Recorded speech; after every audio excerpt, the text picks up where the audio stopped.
MSAT pelaku pencabulan terhadap santriwati di pondok pesantren di Jombang, Jawa Tengah akhirnya ditangkap setelah menyerahkan diri ke polisi pada Kamis 7 Juli 2022.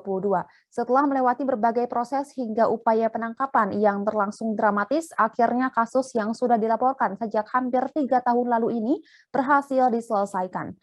Untuk diketahui, kasus yang menjerat MSAT pertama kali dilaporkan ke Polres Jombang pada Selasa 29 Oktober 2019 oleh korban, salah seorang santri perempuan asal Jawa Tengah. Lalu Selasa 12 November 2019, Polres Jombang mengeluarkan surat perintah dimulainya penyidikan.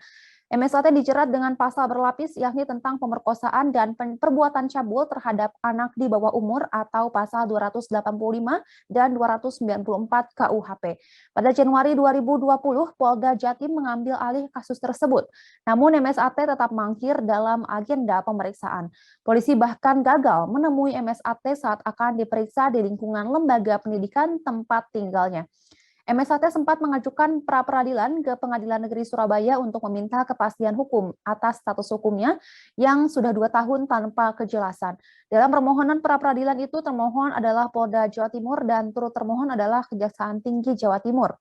Kuasa hukum MSAT Setio Busono mengatakan berkas kasus kliennya sudah beberapa kali ditolak oleh pihak kejaksaan, namun sampai saat ini belum jelas kepastian proses hukum berlanjut. Namun pada Kamis 16 Desember 2021, pihak Hakim Pengadilan Negeri Surabaya menolak permohonan pra-peradilan MSAT. Alasan majelis hakim menolak permohonan pra-peradilan tersebut karena kurangnya pihak termohon, dalam hal ini Polres Jombang. Karena proses penyelidikan dan penyidikan kasus ini hingga penetapan tersangka dilakukan oleh Polres Jombang, Polda Jawa Timur dalam kasus ini hanya meneruskan proses hukum saja. Pihak MSAT masih mengajukan upaya hukum mengajukan gugatan pra-peradilan atas status tersangkanya ke Pengadilan Negeri Jombang pada Kamis 6 Januari 2022. Sekadar diketahui, berkas kasus ruda paksa yang menjerat MSAT sudah dinyatakan lengkap atau P21 oleh Kejaksaan Tinggi Jawa Timur sejak Selasa 4 Januari 2022. Lalu Kejaksaan Tinggi Jawa Timur menunggu penyidik polisi menyerahkan berkas perkara sekaligus tersangka MSAT untuk segera disidangkan.